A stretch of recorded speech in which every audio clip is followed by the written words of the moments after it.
because I just checked in to see what condition my condition was in. But before we start, Um, I do want to Mickey Newberry song, yes. made famous by Kenny Rogers in the first edition. Yeah, and he was so cool then. It's so sad that he ended up being so lame. But Do you know Mickey Newberry? I know the name, but I don't know. You got to check out his stuff. I think you'd love him.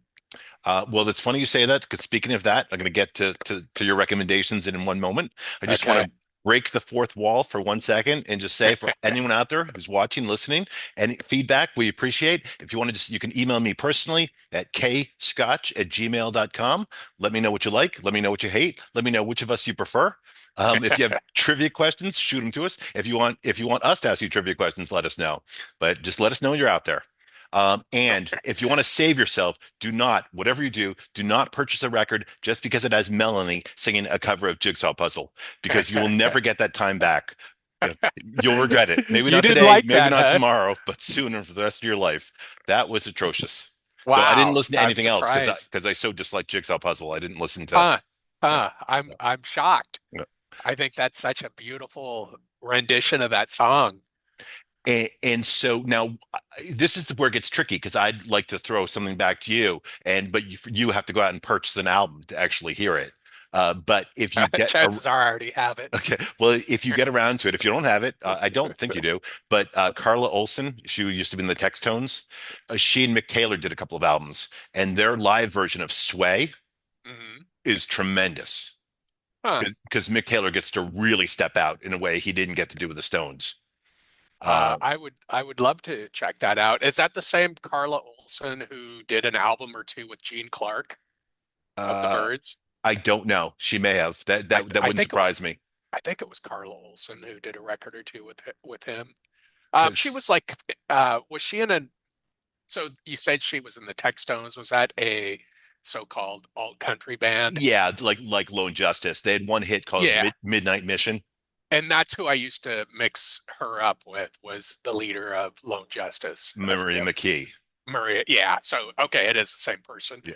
No, Um, they're two different people. Yeah. no, I Okay. mean, who did the record or two with Yeah. Gene Clark, Got it. Yep. who's one of my all-time favorites. Um, yeah, I'm surprised. What didn't you like about I that version? didn't like the arrangement and didn't like her voice. Now, I will say though, in fairness, and maybe I'll listen to a couple more songs because Jigsaw Puzzle, as I may have mentioned, is one of my all-time favorite Stone songs. So Mhm. if you're gonna cover it, you better fucking nail it. You know, if someone wants to cover "Start Me Up," like fine. Like I don't even like the song. Okay, so like I don't have any sort of feeling about it. And even when like Bette Midler covered "Beast of Burden," I'm like, all right, that's fine. Like but I love Jigsaw Puzzle. And so if you're going to cover it, do it right. And that's the problem with the song like The Weight by the band, where so many people cover it. And like so there's some good covers and some terrible covers and all. And there are bands I like. I've mentioned Firewater many times, one of my favorite Mhm. bands. They Mhm. did an album of covers. It is not good. I don't know why bands do those albums. Uh, I like the Um, occasional cover.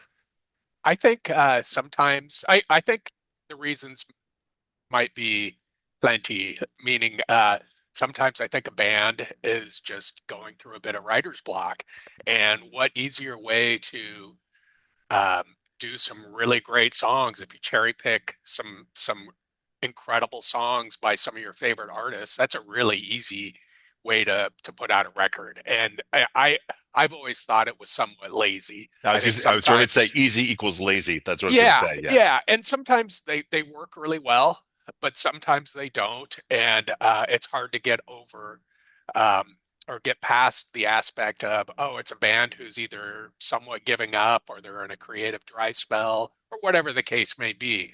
But I mean, is there an easier way to put out a record of just incredible songs if you just Yeah. go out and pick some of the best songs ever? And the truth is, even a good one like Pinups by David Bowie, um, I like every song on there, but I prefer the originals. He doesn't do anything that really makes them his in a way that I'm like, oh wow, that's cool. As opposed to, let's say, the Clash, when they do Pressure Drop or Police and Thieves, Police on My Back, White Man and Hammersmith Palace, like they clash it up. And that's much more interesting to me. If you're gonna do it, do it. And those are great covers. That They're last excellent. one you mentioned though, that's one of their songs. White Man Hammers House is one Yeah, of theirs. Okay, I thought that was a yeah. cover. Okay. Uh, But the other ones you mentioned, that those are great examples of making a song your own and completely fucking with the original version to still to come out with something that's different but still just as powerful. yeah. Springsteen doing Jimmy Cliff's Trapped. Oh yeah, and You know, yeah, that's another good example. That's such a good version of that it's song. great. And whoever even heard that song and that's what before even makes it Springsteen better. did it Yeah. And so, like if he'd covered The Harder They Come, it would not have been nearly as good, you is know? powerful. Yeah. From what I read, is that Springsteen, he was out on tour in the early 80s, I think it was, and he found a Jimmy Cliff compilation cassette at a roadside diner slash gas station, Yeah. some like cassette of unknown origin, like some sort of weird bootleg that would Right. show up at places like that, Yeah. and that song was on it, and that's how he came to cover it because That's it interesting. was. I have all those early Jimmy Cliff records, and it's not on any of them that I have anyway, and I'd never heard the song before. I never heard. I did go back and find. I have heard Jimmy Cliff's version, which I like as well, but I had to search for that. But that's interesting. I didn't know that story. I was just watching him, singing in a video, like a live video, a few nights ago, and it's so funny. The 1985 Bruce Springsteen, because it's the bandana and the muscles and Buff Bruce. yeah, And it's yeah, that's speaking of that, that's the first time I heard that song. That version of that song by him was on that tour. It was yeah, 1984 when or 84, uh, 85. Yeah, that whole me run. and a Yeah, couple of my buddies saw him at the Tacoma Dome yeah. in Tacoma, Washington, just south of Seattle. We drove up from Walla Walla for that. Um, and as goofy and dated as photos from that tour look, and even like video, it was still those show. We saw them 2 nights in a row, and they were really good Oh shows, yeah, I no, I gotta saw say. I saw those shows. They were great. It's just so funny. There are certain things that are just like moments in time. Michael Jackson with Thriller, Bruce Hmm. with Born in the USA, Prince with Purple Or Rain. There are just certain, Madonna yeah, at that Madonna. same time. Yep. They Okay. were like Yeah. probably the four who would be on Mount Rushmore of pop music from that era. Yeah. Yeah. And so it's just funny, as opposed to like someone like an Alanis Morissette or Melissa Etheridge or Soul Asylum, where for whatever reason, or Green Day, their one album like at that time is just like just really hits the airwaves, and like that you get nothing but that for 3 months, and then it disappears, and then that's that. You know. So back to Yeah. that cover of Jigsaw Puzzle again. So did you did the way the way she sings it, that didn't move you at all, huh? Didn't care for the voice, and again, didn't like the arrangement as well. So, but uh, I'm really surprised because I would not recommend something so strongly to you if I didn't think it would have resonated with you in much the same way it did me. and I appreciate that, and I think that there's just certain things like going back to Maria McKee, for example. Like she's someone I really like. I have all or most of her solo albums, as well as her stuff with Lone Justice. I've seen her several times. I don't think you're a big fan of hers. I I remember, have a Lone Justice record, that first record of theirs, yeah, and it's yeah, it's not in my top 1,000. yeah, and so there are definitely paths where you and I diverge. Oh, sure, sure. It'd And be weird if we didn't. yeah, no, it'd be unsettling to say the least. I like that. I like that too. That I think it's awesome. Me too. Uh, um, but like the Lana Del Rey stuff you played for me when I was at your place, I Hmm. liked it. I didn't dislike it. It just didn't really hit Didn't move me. you. But the Melanie I actually didn't like. So there are two different things between you know Sure, uh, you know sure. and like Rush, for example, is a band I actively dislike. Yeah, I As know that. yeah, as opposed to there may be someone else you like where I'm like, yeah, they're all right. They're just not, my cup of tea. And like example, like Radiohead, where I really like Radiohead's earlier albums very much. I don't like their later albums nearly as much. And I know, as I always say, among true Radiohead fans like you and Kim, those are the ones that you guys all prefer. Yeah, their later records, I think, are.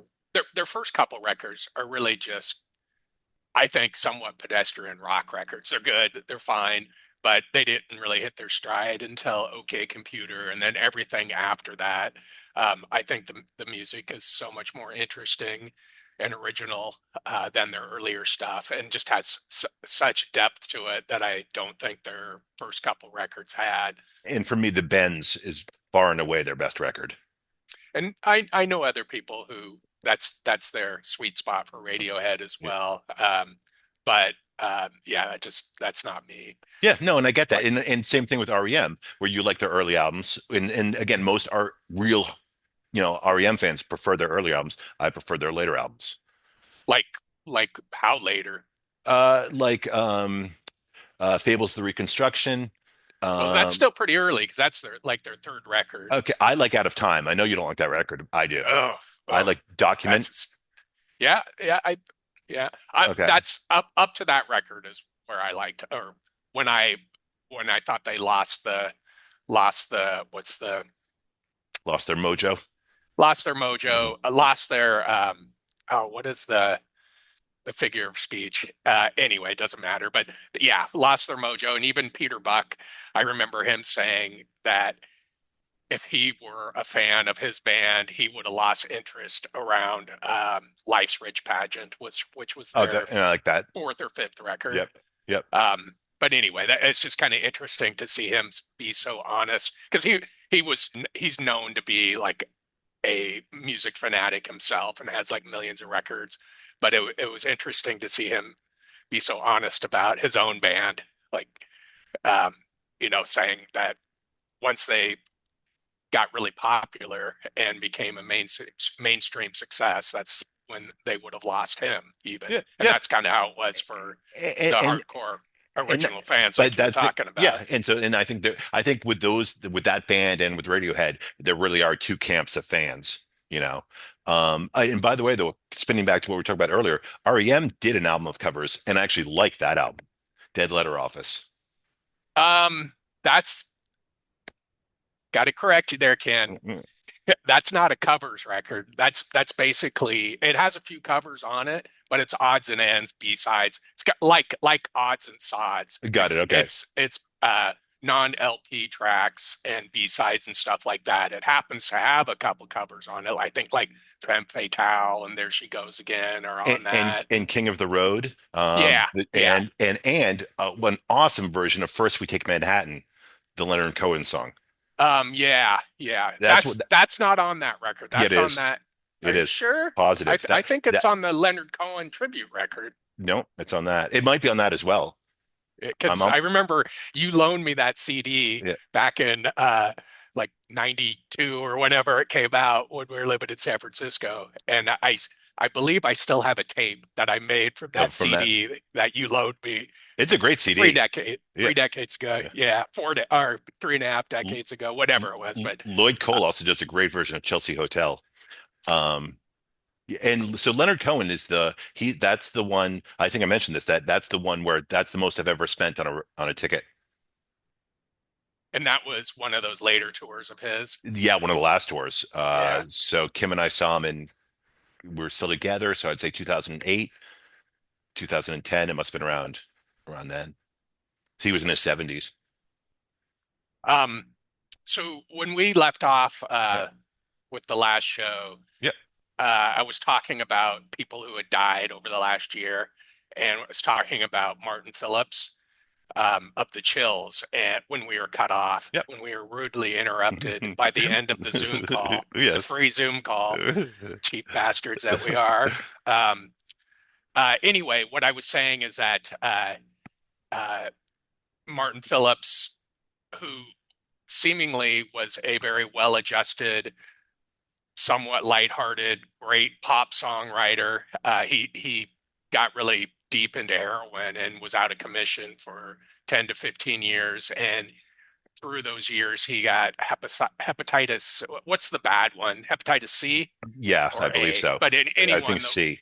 okay, the one that basically will end up killing you Yeah. eventually. And he got that through his years of, shooting up.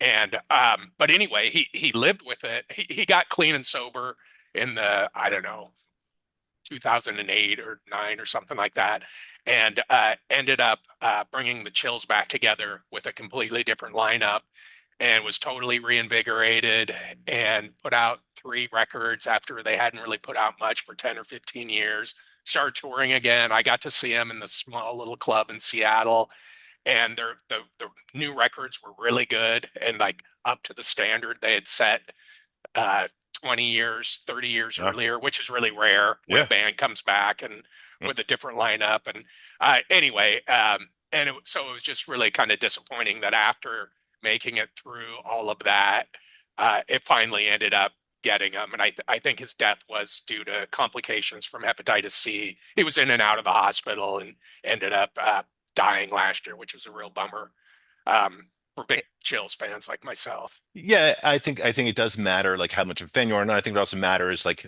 how they died, why they died, what their life was like. Like, and I know this death was last year, not this year, but Garth Hudson of the band, the last surviving member of the band, like he'd Mm. spent the last, I don't know, 10 or 15 years of his life in the sanitarium. He'd sold his share of the band to Robbie Robertson. It was just like so sad, you know. He was in a sanitarium? I didn't know Yeah, that. yeah, Really? in upstate New York. Yeah. Huh.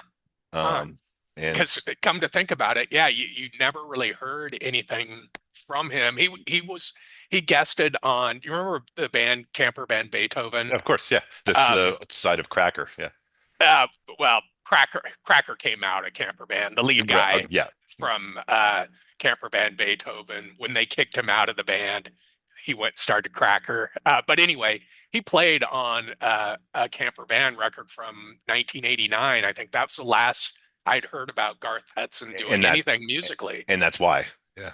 Hmm. But I mean, and I used to really like 'cause I saw the Last Waltz, years ago. I saw it like soon after it came out, and I was a huge Robbie Robertson fan. And then I saw the movie Carney that you and I both like, and Hmm. and like, okay, this guy's the coolest guy in the world. And then I tried to like not even take Levon Helm's side as I read his autobiography and all.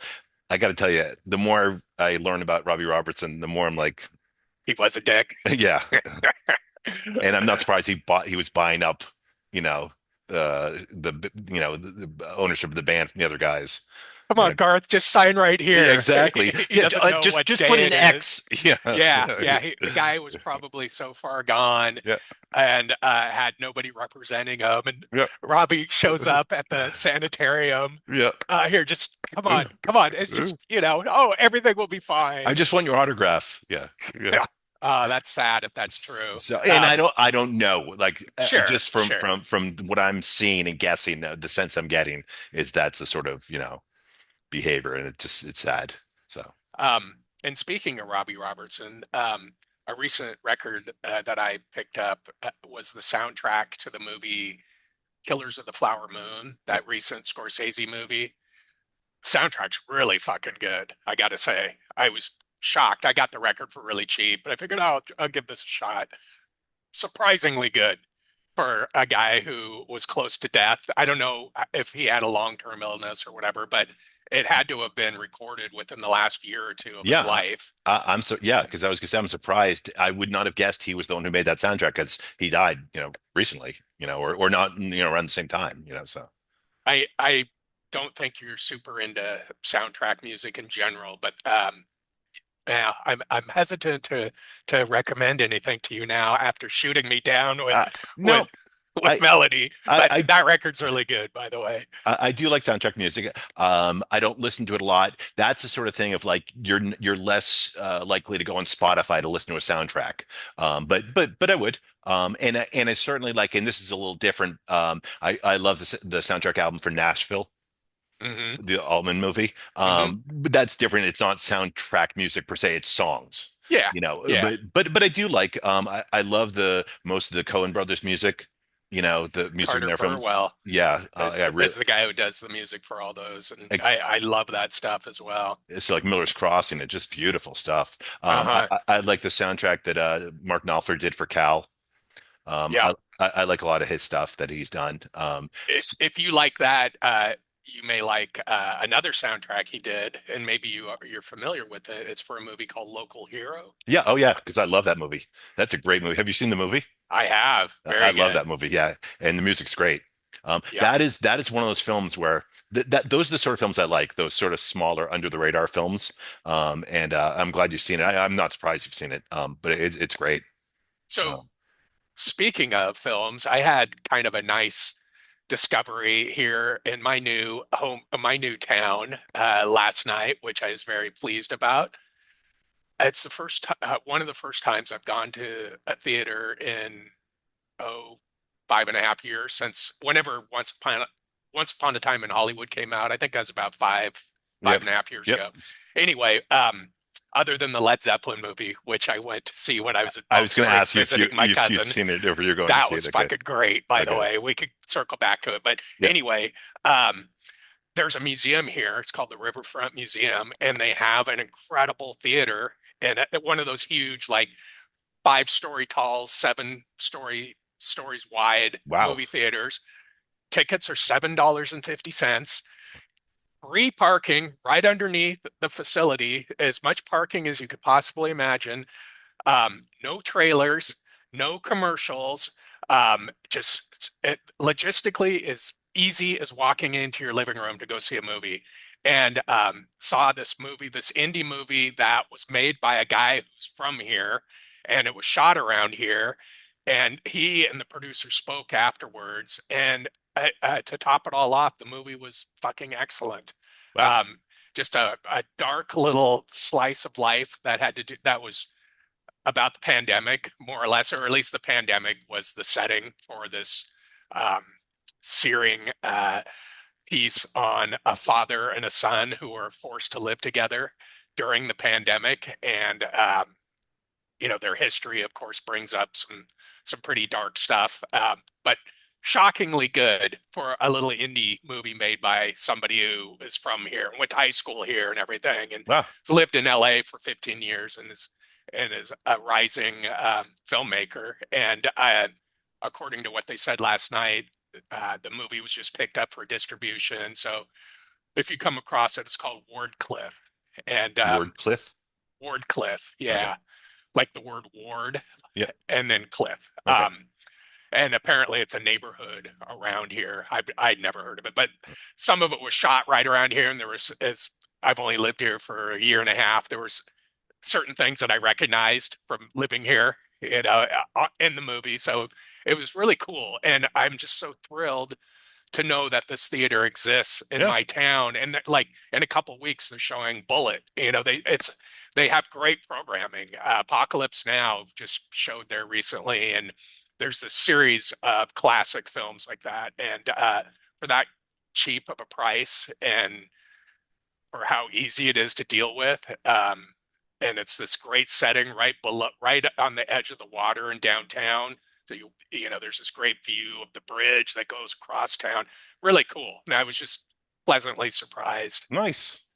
Um, in that Quentin Tarantino book on movies, movies from the Hmm. 70s and all that we've discussed previously. One of the movies he talks about is Bullet, and and Hmm. and and I think he's spot on when he talks about if you watch a film, pay attention. No, it makes no sense whatsoever. It's still a great film. Okay, it's still really enjoyable to watch, but if you try to follow the plot line like along the whole way, like it just doesn't make any sense whatsoever. But I, I I've, love Bullet I've, though. I like it too, but Yep. I've always thought it was a bit style over substance, It is. Yeah, it totally is. Yeah. So with the cool. Everybody looks really cool. yeah. Everything looks really cool. That's The Steve car chase McQueen. is cool. And Steve McQueen is not yeah, about being a great actor. He's about how cool do I look, you know? yeah, yeah. So Hardly says anything in yeah, it, yeah, yeah. But and I'm sure you were always tempted when we lived in San Francisco to drive over the streets at top speed. In my, yes, in my Honda Accord Yes. hatchback. Yes, Boom. yes.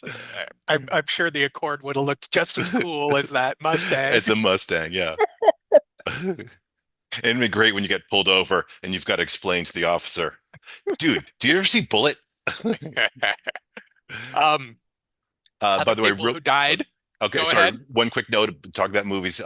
So I'd mentioned the Stones in Brian Jones' documentary, and you said you had Yeah. seen that. And I said it wasn't that great, but they had some old footage that was worth seeing because I'd never seen it. One classic moment is the band is on stage, and one of those guys from the '60s, pop shows with spoofed up hair is interviewing him, and he goes up to Brian Jones. He goes, "So I understand you're the person who writes all the songs."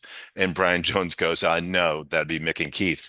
And the guy doesn't even miss a beat. He says to Brian, "So where do you come up with the ideas for writing all these songs?" Clearly just out to lunch, not even listening. Yeah, yeah. And it's like, God, I wish Brian had just punched him, so because then he had to say, no, it's Mick and Keith. You need to ask them and all. And it's really just, it's like you feel bad, like it's embarrassing. Yeah. So I just meant to mention that because I was cracking up when I saw that. So yes, Yes. going back to dead people. Um, uh, this one, you remember Mojo Nixon? Yep. He Uh, died, and this is of note because he died of a heart attack on a cruise ship. And my question is, was he on that cruise ship because he was performing yeah. like some has-beens do, Yep. or was he taking a cruise? I'm sure was the first one. And to tell you the truth, some of the bands, a lot of bands play those things now, especially since the pandemic, that are still, that aren't has-beens yet. Um, Well, a- and he by the way he's really big here. I don't know why, but at the Continental Club they'll have like they have a week long like anniversary for him. no shit Yeah, I for mean like Mojo Nixon. yeah, he's really big here. It's bizarre. I don't get it. I'm That not is really a kind of fan. weird. So, but So when I say has-beens, I equate bands who do things like play on cruise ships with the same type of circuit as playing at casinos or county fairs. yep. So And I'm that's, saying, and I'm saying they're that's still making a living, and that's great. But there has been in the sense that they're not selling out the Fillmore or the Warfield or, much larger places. REO Speedwagon is going to play at a county fair now. They're not going to play at the Civic Center arena. right. But I've seen the ones in particular, like they'll have like Outlaw Country Cruise or whatever, and they'll have a mixture. But some of the names will be like people I'd go see, like Dwight Yoakam or someone like that, who Sticks, not Outlaw Country, like that's Kansas. uh no. But no, but those bands all, yeah, no, it's ridiculous. Like they're always here. Doobie Brothers, Kansas Foreigner, with no Head like, East. yeah, maybe one original member, maybe, you know. Hmm. Or Um, like the guy who's doing sound for him did yeah, sound for one yeah. tour in 1978. It is bizarre when I go and see them. Like, what year is this? Like, Let's go see uh, Foreigner. Toto. It's like, what the hell's going on? And these are all bands I didn't like to begin with. Never mind now. So. Yeah, yeah. REO Chuckwagon is one of my top five all-time hated bands. So The and Styx and Journey, those what three. the guitarist from REO Chuckwagon Yeah. is from here. Okay. Gary Richrath. Okay. I would never have been able to name him, but it's funny And when I'm embarrassed that I can, in fact. yes, when I watched that documentary on the making of We Are the World. Hmm. They were talking like all these people were like gushing about Steve Perry's voice. I was like, Yeah, shoot me. I fucking hate his voice. I understand it's a good voice. I understand that. Okay, but I hate it. I'm So right there with you. I've yeah, always hated Journey, and yeah, I've always hated that guy. And I don't hate many people, but I hate Journey. yeah, Ugh. I hated them back then, and yeah, I don't care how technically good he can sing. yeah. That his singing sucks, the Yeah. band sucks, and they should all fucking rot in hell. Yes. So, but they'll never die.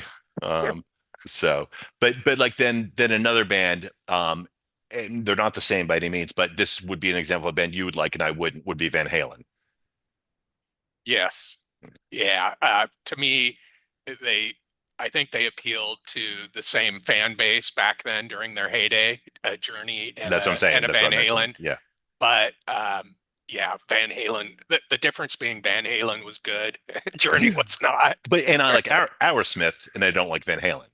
Hmm. Okay. And Hmm. now obviously early Aerosmith, it goes without saying, not later Aerosmith, which is Sure, just beyond horrible.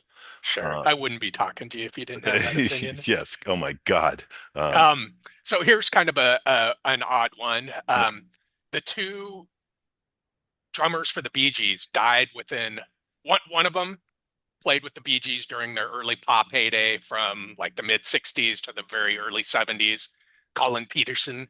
And the next one, the guy after him, Dennis Byron was his name. Played with them, I think, from then on through their disco heyday and afterwards. But they both died in November of last year, 4 days apart, which was kind of weird. Do you think it was a serial killer? A A guy guy who wearing has a wearing guy a who was disco after sucks shirt?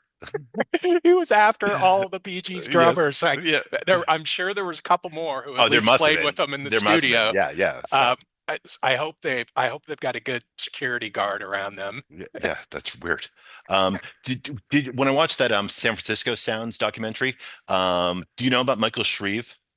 Oh yeah. Oh, very much so. The drummer for Santana, Yep. who was just like he was like 18 years old and just hanging out at studios hoping to get like some free time for the band he was in, and he bumped into the guys from Santana who they just lost their drummer, and they were like, "Hey, do you want to just jam with us?" And he's like, "Yeah, I love you guys," and he jammed with them, and they were like, "You want to join the band?" And they had to then drive to his house to get his parents' permission for him to Hmm. be able to go on the road with them. Like, how weird is that? Like, imagine that's you, you know? Yeah, and he really well, Santana as a band as a whole really made their name because of the Woodstock movie. And if you Yeah, remember, there's that long drum solo by Michael Shreve yeah. during the Santana segment from the Woodstock movie, and that really put them on the map. And another Michael Shreve connection is he ended up in Seattle Oh, during his later years, okay. and he used to play this Monday night gig at this little club that wasn't far from my house with I don't know, probably buddies of his, and I went to it a couple times just to, it was like jazz fusion, jazz funk fusion sort of thing, Yeah, and it was kind of fun to just go to this shitty little club in Fremont in Seattle and see this world class drummer yeah. there on any given Monday night. It was fun. No, that's cool. I love that sort of stuff. That's what was always the great thing about South by Southwest. It just got too big, too popular here. Hmm. But you get to see stuff like that. You get to see like people you've never heard of or people you only know from something else, and they're in some weird little eclectic group, and it was always cool to do that. So I love. Austin seems like the best place in the country for that sort of thing because it seems like so many world-class musicians end up retiring there. Um, you know, as as opposed to a Seattle, where I don't think they gravitate towards a place like Seattle, but they do Austin because it's so friendly to musicians and there's so many places to play But and there's so many other great musicians there. but one of the things about Seattle though is the nice thing about living in Seattle is when bands are on tour, that's a place they are going to stop. If Um, living in Peoria, maybe quite not as no, much. no, no, definitely not Peoria. But compared to Austin, Seattle is a shithole for good musicians. It really is. As evidenced by the few times I visited you in Austin when Yeah. we'd go out and just on a random Tuesday or whatever, and there would be like 10 to 15 places to go see really good quality live music. And I You know have I to be brought good to this up. play here. Yeah. Yes, yes. And as a fan, that makes it so fun. And I know I brought this up a couple times, but when you, Kim, and I went to some random club and Ian McLagan from the Small Yeah. Faces was playing, and his bass player was Mark Andes, who was the bass player of Spirit during their heyday. And it was just like only in Austin can that happen. And I was sad when he passed away because he was a really nice guy, really good guy. And Kim and I saw him quite a few times. I used to Um, play pickleball with him. yes, exactly. I wouldn't play pickleball with you. Never mind with anyone Hey, else. don't knock pickleball. I played it a lot when I was just out in California, and it's a lot of fun, man. And it's a good way to get exercise, and it's a good way to meet people Uh, too. I cannot wait to see your dating site. I like to listen to Melanie while I play pickleball. Screw That those long walks on the beach. um uh let's see. Quincy Jones, that's he died last year. That's a pretty major one as far as just a major player His impact, yeah, in popular music in general. and worked They with don't get much bigger than him. he worked with everybody. I mean, it's ridiculous. Michael Jackson, Frank Sinatra, like the range of like who he worked with, jazz albums, soundtracks, as we were talking about before, Hmm. just everything, conducting, playing, arranging, um, He has a handful of records under his own name from the early 70s that are all classics. excuse me, of that genre being a fusion of soul, funk, and jazz and pop. And I have them all, and they're all like just such good records. If you ever come across any of those, they're all instrumental typically. And then one of them might have, because he did some TV work too, like the soundtrack of Sanford and Son Yeah. is on one of those Yeah. records. And yeah, just whether he was producing or composing or arranging, the guy did it all. But I've read that he was not the easiest of fellows to work with. It was basically Quincy's way or the highway. Really, Yeah. I'd Uh, never heard that. and it doesn't surprise me for someone who's as accomplished as he is and all the things